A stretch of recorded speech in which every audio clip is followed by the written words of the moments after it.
무게가 큽니다. 그리고 남쪽에서도 여론이 빨리 지금 정권 바뀌었으니까 계속 온갖 재개하고 금강산공도 재개하자는 거 아니냐? 라는 여론이 일어나는 것을 그 사람들 의식하고 있고 다 신문 면밀하게 봅니다. 저희 같은 사람이 어디 가서 연설하면 신문에 나오면은 그건 문자로 인터넷으로 다 봐가지고 어쩌다가 이제 가끔 다른 데서 만날 길이 있거나 이러면 그동안에 좋은 말씀을 많이 해주셨단 말입니다. 앞으로는 계속 좋은 말씀을 많이 해주시라요. 그리고 문재인 선생님도 좋은 말씀 많이 하는데 앞으로도 계속 좀 그렇게 좋은 말씀 많이 해주시기를 부탁드립니다. 그래요. 그만큼 면밀하게 봅니다. 그 다음에 또 하나 그 사람들이 욕심났던 것이 KTX입니다. 남북 철도도로의 연결 및 현대화라고 하는 표현에 들어갑니다. 타보니까 평창에 가기 위해서 김여정, 김영남이 덕소에서 경강선 KTX 타보니까 이게 빨리 갈 뿐만 아니라 소리도 없이 가고 일직선으로 가고 아주 쾌적하고 자 무슨 놈 기차가 이렇게 좋으냐. 나는 쇠길이 너무 오래져가지고 꼬불꼬불보다는 이게 노반이 약했어. 침묵이 썩은 데가 많고 자갈이 빵빵하게 다져지지 않은 만큼 속도를 내면 탈선합니다. 만약 침묵이 약하니까 일제 때 나무로 만든 침묵이 그대로 깔려있는 데가 많아요. 원래 세게 다지면 주저앉아요. 그러면 탈선이죠. 시속 40km가 기본입니다. 개성 평양 160km를 4시간 걸려야 해요. 160km 같으면 지금 160km 같으면 서울 대전보다 좀 160km는 대전보다 더 내려가는데 서울에서 아마 논산 정도 돼야 되나? 그거 지금 우리 KTX나 SRT 같으면은 1시간이 안 걸리잖아요. 그러나 논스톱으로 가면 더더구나. 논스톱으로 갔다고 말이야. 그러니 이제 오빠한테 내려가서 기차를 한번 타봤는데 그거 참 역시 남쪽의 고속철은 기가 막히더라. 그러니까 이제 그걸 차고 온 겁니다. 해주겠다고 온 거예요.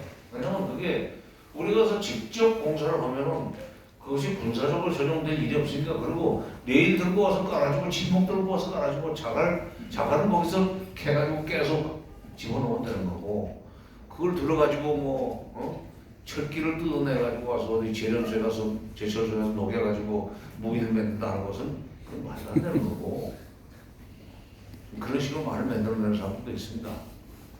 제가 그건 해줄 수 있다고 생각해서 약속을 했던 거예요. 그 다음에 이제 군사적으로 여러 가지 긴장을 조성하지 않는다는 약속도 하고, 그 다음에 기타 인도적 지원도 넉넉하게 해주겠다는 약속을 다 했습니다. 인도적 지원이 어차피 유엔 대북 제재에 저촉되지 않기 때문에 얼마든지 우리가 해줄 수 있다고 생각하고 약속을 한 거예요. 넉넉하게 가진 사람이기 때문에 없는 사람이 요청하는 것을 들어주는 게 도리 아니에요. 여러분 중에 혹시라도 이 대북 지원을 퍼주기라고 생각하는 그런 어른들의 말씀을 듣고 그것도 일이 있다고 생각하는 사람이 있을지 모르지만 제가 분명히 말씀드립니다. 퍼주기 아니고는 한반도의 평화는 오지 않습니다. 94년에 김일성, 김영삼, 김일성 정상회담을 하려고 할 때 그때 회담을 준비했던 신문책이 이럽니다. 당시 그 당시에 대통령 통일위성을 하고 있었기 때문에 그때 김영삼 대통령한테 우리가 어떤 식으로 입력을 시켜드렸냐. 그건 기본적으로 대목관이 좀 보수적이고 적대성이 있었어요. 그러나 정상회담을 하기로 한 마당에 어떻게 김일성이는 그러면 이거 다루느냐. 간단합니다. 각하. 그때는 각하라고 볼 때니까 대통령은 북쪽 경제가 매우 어렵습니다. 우리는 지금 돈이 남아도입니다. 일단 내가 한때 그때 7, 800억 원씩 할 때 그러다가 이제 공잡다가 나이를 죽었다가 지금은 어쨌든 우리 경제는 우리 승천은 추세고 북한 경제는 80년대 최고 성장에 90년대부터 마이너스 성장을 시작해서 굉장히 어렵습니다.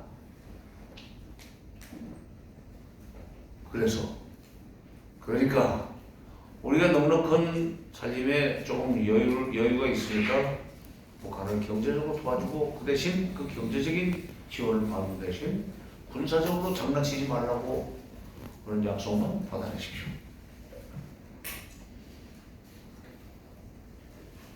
군사적으로 대치하고 있는 그 다음에 소위 서울이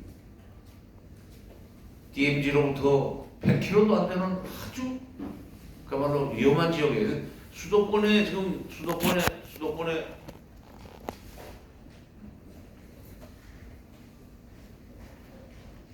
수도권에 우리나라 전체 인구의 반이 살고 있지 않습니까? 굉장히 위험한 거예요. 이런 상황에서 평화 또는 전쟁 방지를 하려면 우리가 북한의 경제적 어려움을 풀어주고 그 대신 그걸 받는 대신 우리한테 총질하지 말라고 하는 그런 식으로 판을 짜는 수밖에 없습니다. 경제협력과 군사경쟁 완화 이 구조를 짜는 수밖에 없으니까 그것만 합의해 주시고 그다음에 장마급 회담은 합의를 해주시면 나머지는 우리가 경제력을 가지고 평화를 가져오겠습니다. 말하자면 서독이 동독을 경제적으로 계속 지원하는 끝에 동독의 민심이 녹아내려서 또는 동독의 민심이 서쪽으로 넘어와서 마침내 서로가 통일이 됐듯이 우리도 그런 접근을 해야 됩니다. 그때는 동서독 통일이 되니까. 그랬더니 그분이 이해는 못하세요. 그 역시 정치 지도자들은 참모들이 하는 얘기를 빨리 캐치하기 때문에 지도자가 되는 것 같아요. 말귀를 못 알아듣고 그래서 그게 뭔 소린데 자꾸 그러면 그래 돈 주면 안 되겠나? 바로 그 김영삼 대통령이 썼던 돈 주면 안 되겠나 하는 돈 주면 평화가 오지 않겠나? 한반도에서 분당국에서 확실합니다.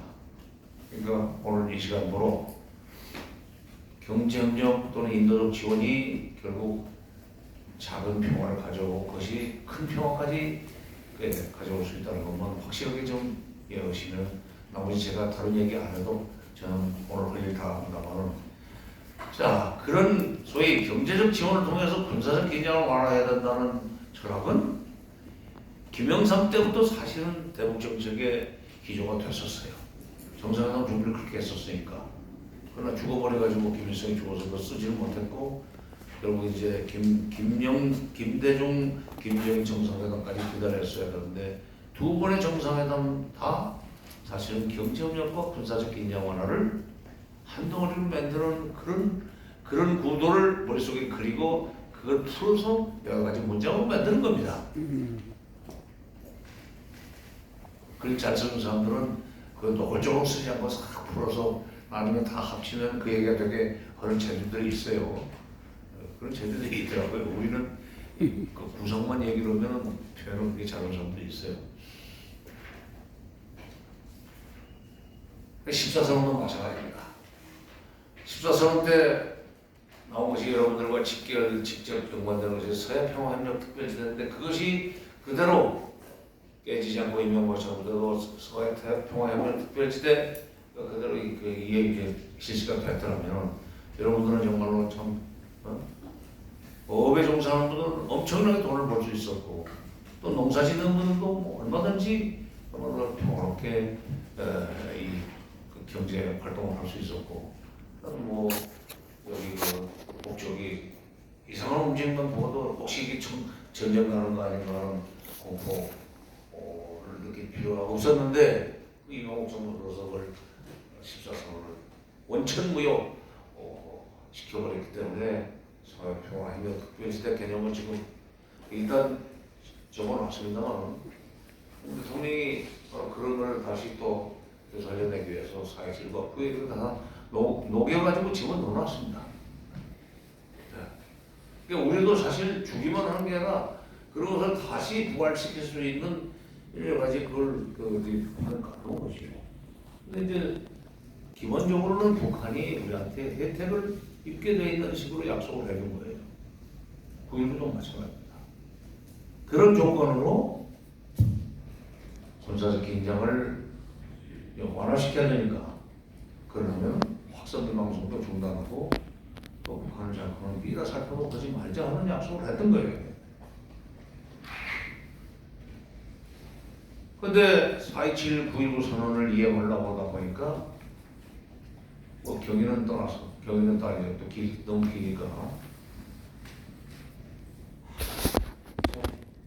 그리고 이 사사건건 유엔 대북제재에 전촉된다고 이건 안 된다 저건 안 된다 가지고 막았을 바람에 그걸 밀어 비켜보고 나가지 못했던 결과 1년을 기다려도 아무것도 안 되고 1년 반이 그로부터 2년으로 접어들어오는 2020년이 돼도 시행이 안 되고 계속 만만발치적인 우선 금년에는 남북관계 운신의 부분을 좀 열심히 노력하겠다고 해서 이제나 저제나 올라오려나 보면은 안 나오고 개성공단도 다시 또 들어오려나 안 오고 개성공단 기업들이 방북을 하겠다고 하는데 또 우선 미국이 못 가게 한다고 해서 또 방북 승인을 안 해주고 그래 북한 입장에서 볼 때는 도대체 이 사람들은 판문점에서 약속했던 걸 이해 안 하고 평양에 와서도 약속했던 걸 이해도 안 하고 또 금년은 잘해보겠다고 보니 대통령이 스스로 무슨 운신의 폭을 넓히겠다느니 이제 또 무슨 뭐 유엔 대북제재 밖에서 할 수 있는 것은 할 수 있는 것을 해보겠다고 그래서 개발방문도 오겠다고 그러고 빈문장지대 평화적 이용도 하자고 그러고 여러 가지 인도적 지원 사업도 이산가족 상봉도 하자고 해서 그리고 이제 행동을 옮기는 거 봤더니 하나도 이행이 안 되니까 뭐냐 도대체 그런데다가 이 화가 지금 잔뜩 나이고 지금 이게 도대체 어디다 대고 화풀이를 하고 누구 핑계를 대고 어디다 대고 고함을 질러야 되나 하는 화가 난 거는 고함을 범인하는 거 질러야 되잖아요.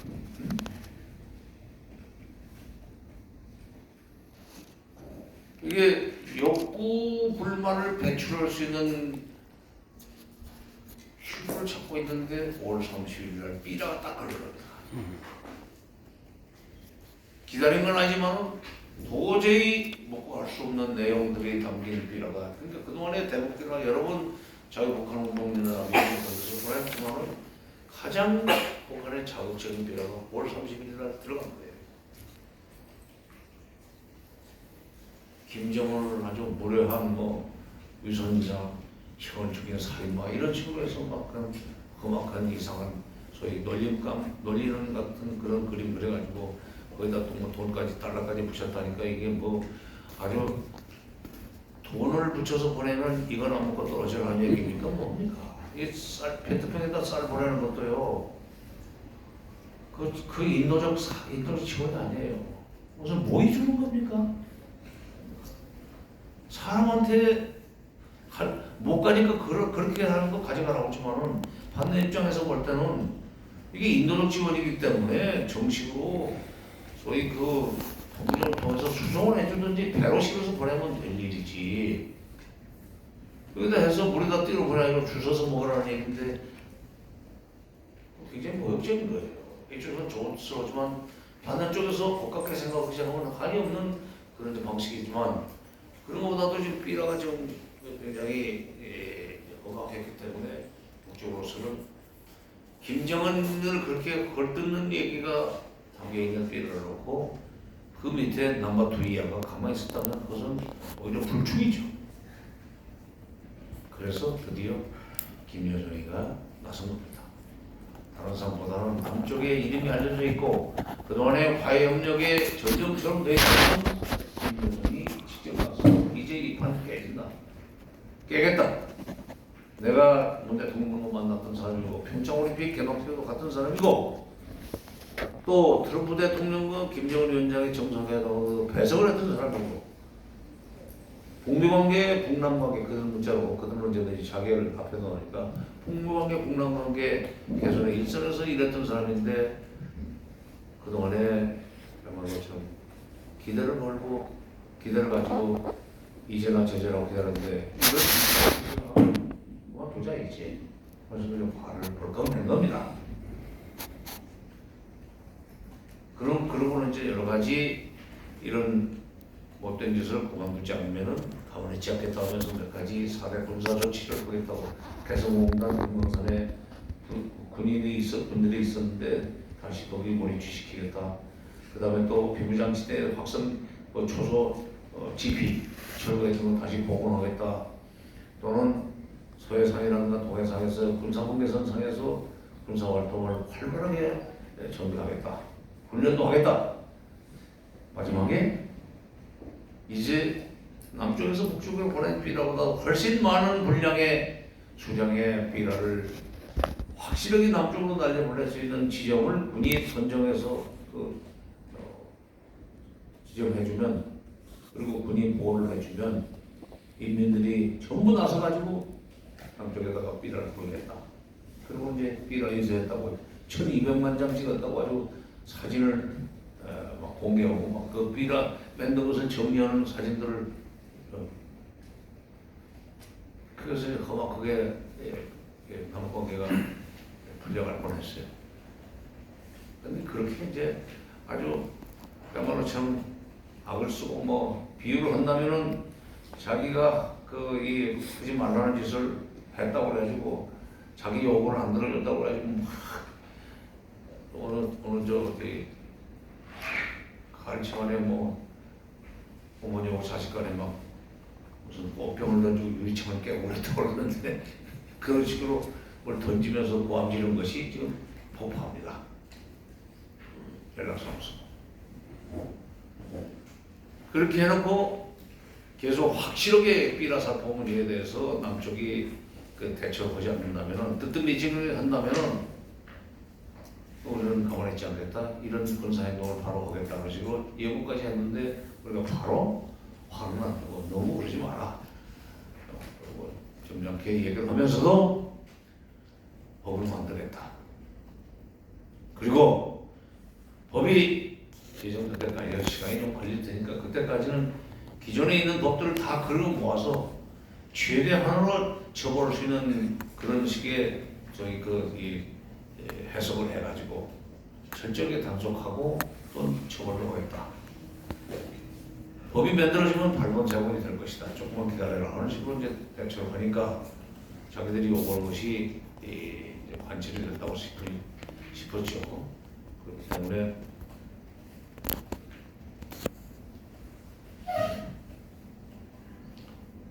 마음을 보고 있다가 드디어 김정은이 그렇게 세게 했더니 그 말이 통하구나.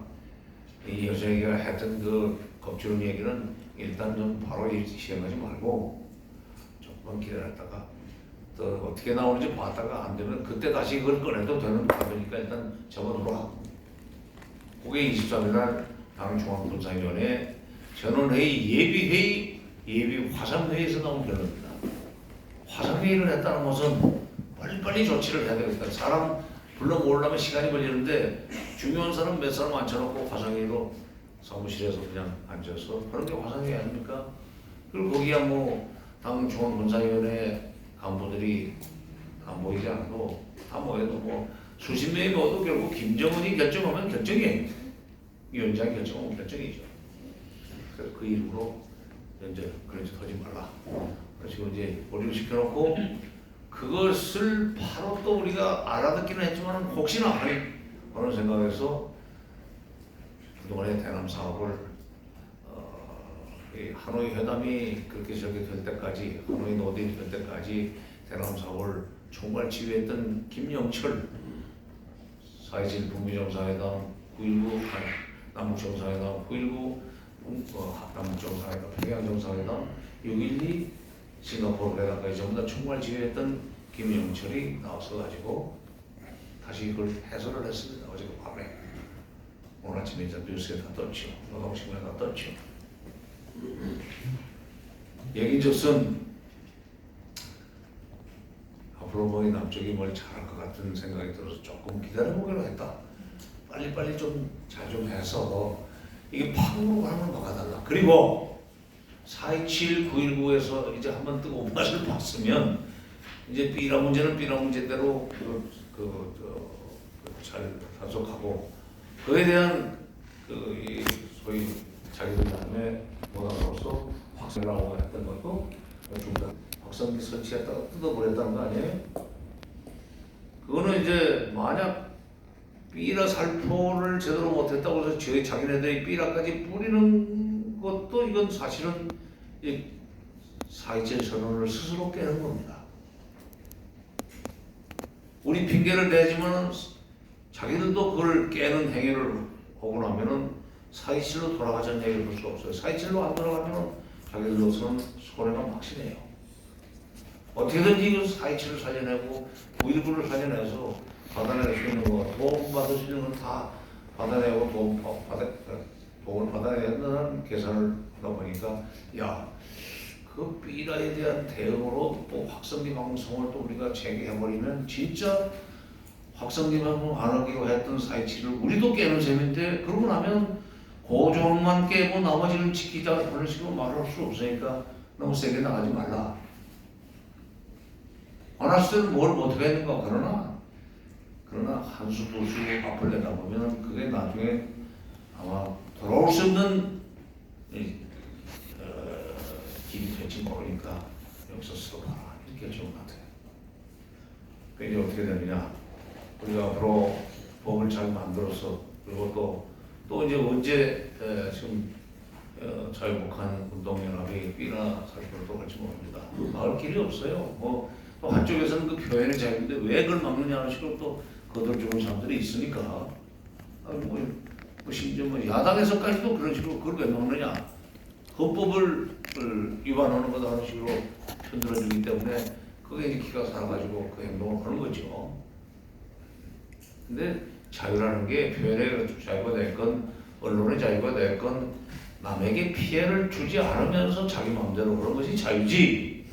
남에게 옆 사람에게 피해를 줘가면서 혼자 기분 좋다고 고성방가를 야밤에 하고 혼자 기분 좋다고 막 그 심야에 그냥 꽹과리를 두드리면서 막 춤을 추고 하는 게 그건 자유가 아니잖아요.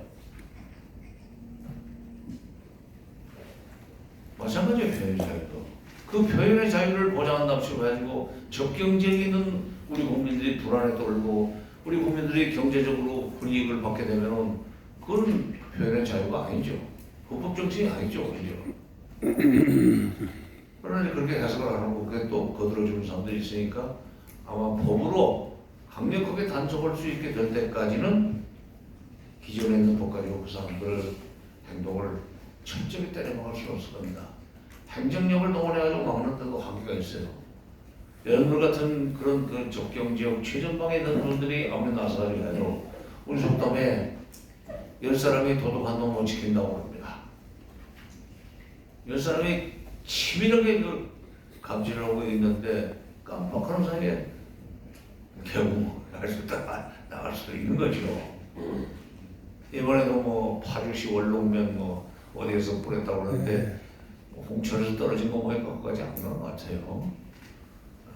바람이 북쪽에서 아무리 세게 불어도 그 무거운 것이 70km를 날아가서 홍천강에 떨어졌다면 그들이 발표한 것이 좀 사실과 다르다는 얘기고 근데 50만 장을 뿌렸다고 그러는데 한 개만 나오고 10만 장 정도 5뭉치를 보냈다고 그랬는데 한 뭉치만 나오는 거 봐서는 이게 좀 말과는 좀 그들이 자기들을 업적이라고 얘기하는 거와는 다른 것 같은데 어쨌든 그런 식으로 행동은 앞으로도 계속될 겁니다. 6.25를 6.25 때 100만 장을 뿌리겠다고 했다가 이제 그야말로 성동격서라고 할까 의표를 찌르는 방식으로 22일 밤에 심연에 가서 파주에 어디 가서 뿌리고 왔다고 그러는데 또 25일 즈음에서 오늘 25일인데 이게 지나고 난 뒤에 또 적당한 시점에 경기가 더 선회됐다고 생각하는 시점에 또 그런 짓을 할지도 모르겠습니다. 적어도 7월 27일 정전협정 기념일까지는 북한도 쉽사리 표정을 바꾸기 어렵고 그때까지 우리가 이제 어떻게 하느냐를 열심히 체크를 해 나가겠지만 한편에 그 삐라포를 뿌리는 사람들도 7.27까지는 기회를 엿보려고 보고 또 그것도 미국에서 돈을 대줘요. 그 돈 되는 기구가 또 있습니다. 미국은 그러니까 민주주의를 지원하는 나라이면서도 또 독재 정권을 없애는데 그 활동하는 단체들도 도와주는 그런 또 정책도 있고, 실질적으로 국가 예산으로 배정받은 뭐냐면 자금을 쓰는 데가 있습니다. NED라고 하는 데가 그거 하는 데예요. National Endowment for Democracy. 민주주의 민주주의를 위한 국가 기금인가 그렇게 이름이 있는데, 거기서 이런 활동하는데 돈을 주게 돼 있습니다, 법적으로. 그래서 이제 그런 일은 앞으로도 우리 정부가 상승을 해도, 미국 같은 나라에 미국 같은 데서 자금 지원을 받아가지고 하기 때문에 쉽게 뿌리가 뽑힐 거예요. 또 국내에서도 또 그걸 구하는 사람들이 있으니까 반복식을 가지고 있는 돈 있는 사람들은 그 지원합니다. 근데 효과가 별로 없는데 효과가 있다고 착각을 하는 거예요.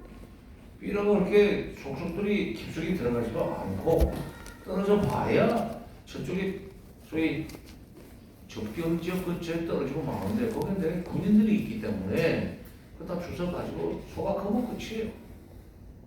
그리고 북한에서는 설사 평양 진해에 떨어졌다 할지라도 그걸 주워 들고, 야, 김정은이 저희 형을 죽였대, 이런 나쁜 놈, 그런 식의 얘기를 수군될 수도 없고, 그러면 이거 몰아내야지. 그런 결의를 하고 물러나라 김정은 할 수 있는 데가 아니지 않습니까? 근데 그런 걸 해도 결국은 계속 그렇게 하면 북한 사람들도 움직일 수밖에 없지 않겠냐는, 거의 희망적 관측을 하는 사람들이 적지 않습니다. 우리하고 달라요. 우리는 자유사회고 거기는 철저한 감시 통제사이기 때문에 설사 소문을 들었다 하더라도 입 밖에 내거나 옮기면 그날 자기가 죽는데, 그리고 이상한 짓이 일어나면 바로 보고게 되잖아요. 우리도 옛날에 북쪽에서 삐가 상당히 많이 보냈어요. 박정희 대통령 시절 삐가 10억에 보냈었습니다. 북한산 등산하면 막 거기 떨어져 있고, 근데 그 주워 가지고 파출소에 갖다 주면 연필 한 자로. 그때 연필 받았던 나이가, 연필 받은 적 있어요? 네. 그래요? 벌써?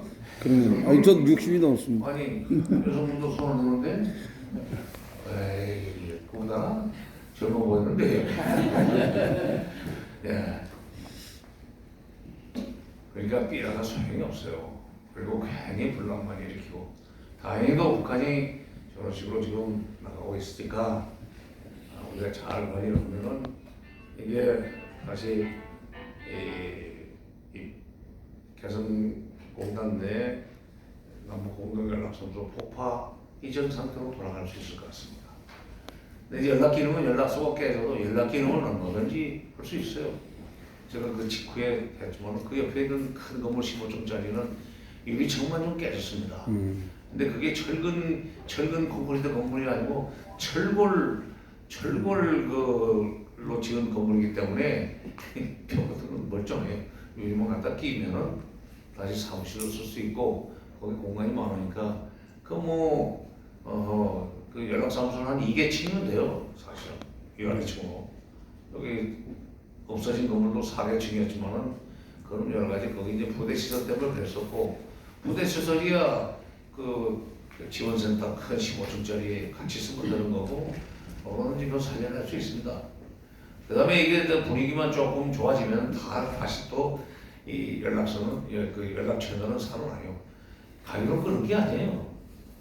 채널은 안 받을 겁니다. 우리는 계속 돌려요. 아침 9시, 저녁 5시에. 안 들어요. 그러나 저희들이 필요할 때가 되면 슬그머니 실수한 척하고 여보세요 하면 그러면 되는 거예요.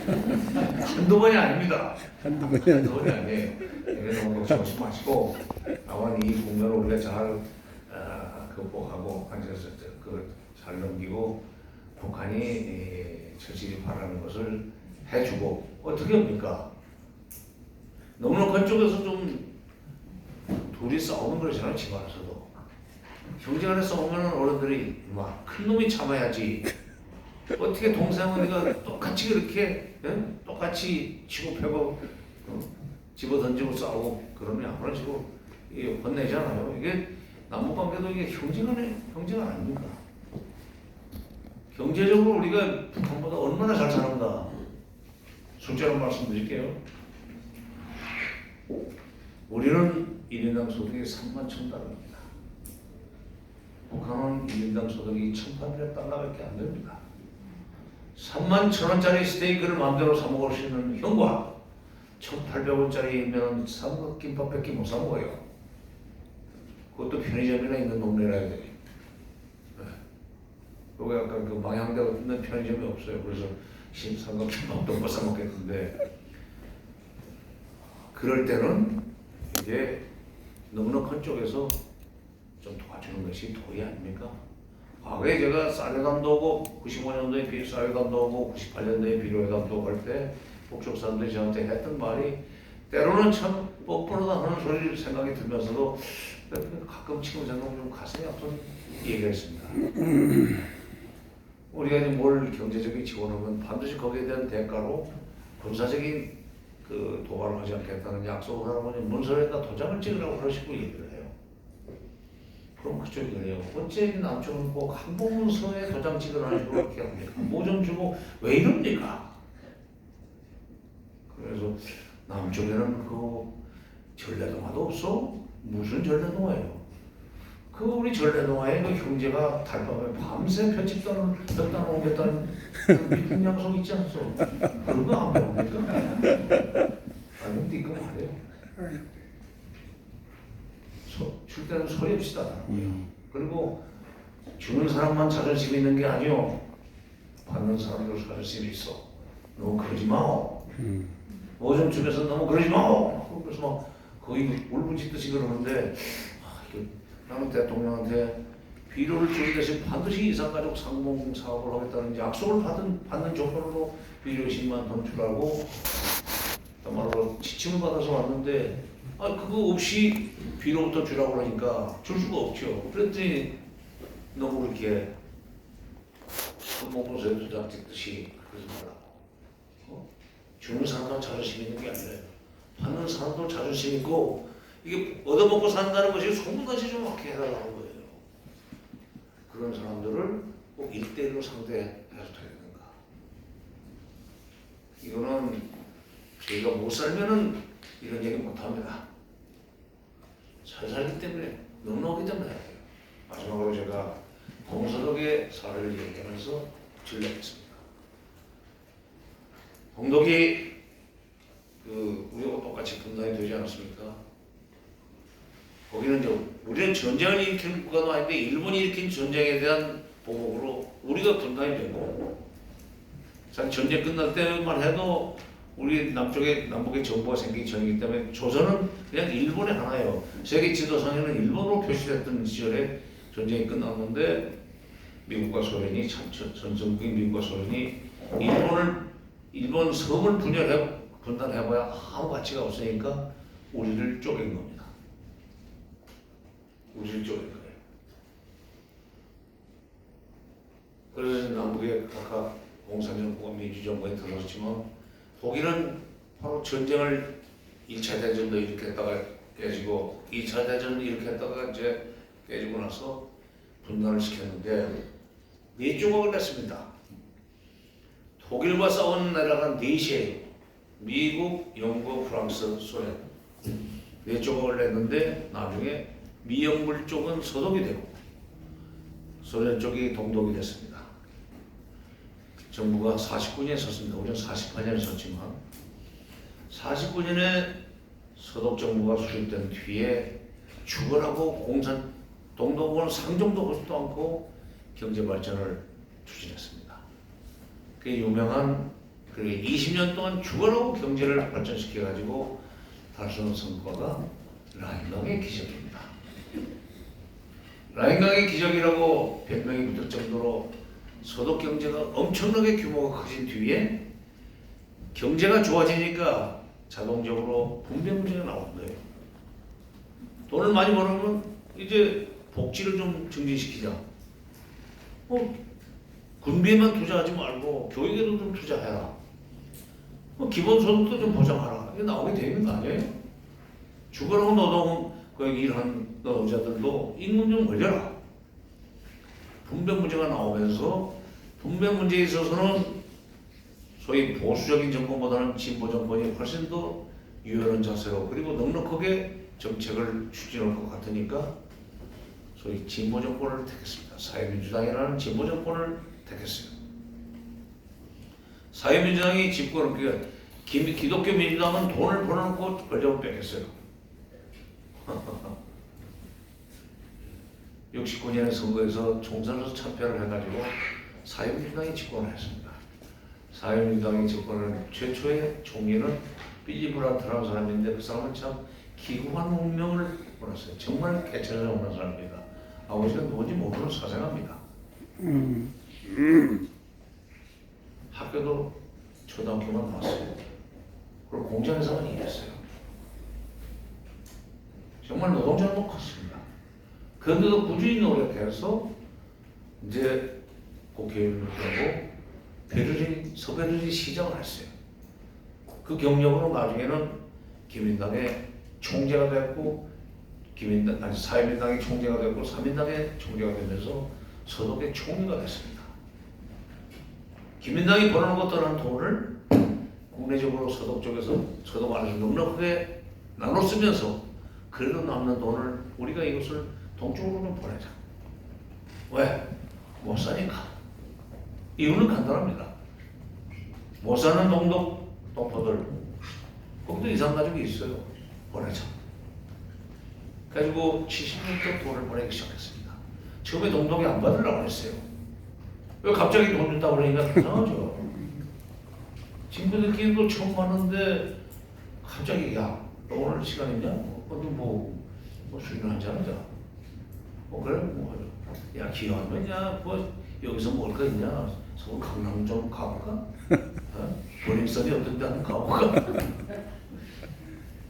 갑자기 돈 준다 보면 좀 수상하잖아요. 갑자기 뭐 비싼 돈 먹자고 해도 수상하고 안 받으려고 그랬어요. 그래도 받지 않을 수 없는 갖가지 핑계를 만들어가지고 돈이 들어가도록 만들었습니다. 지금 우리나라에서 지금 대북 지원을 터주기라고 사람들이 볼 때는 서독은 이상한 뭐로 그런 짓을 해요? 왜 빌어가면서 돈을 주냐 이거예요. 근데 조금씩 받다가 결국은 그게 소위 정리화되니까 그다음부터는 서독 정부가 요구하는 것을 동독이 거절할 수 없죠. 신문 개방, 방송 개방, 그다음에 왕래 자유, 돈이에요 전부 다.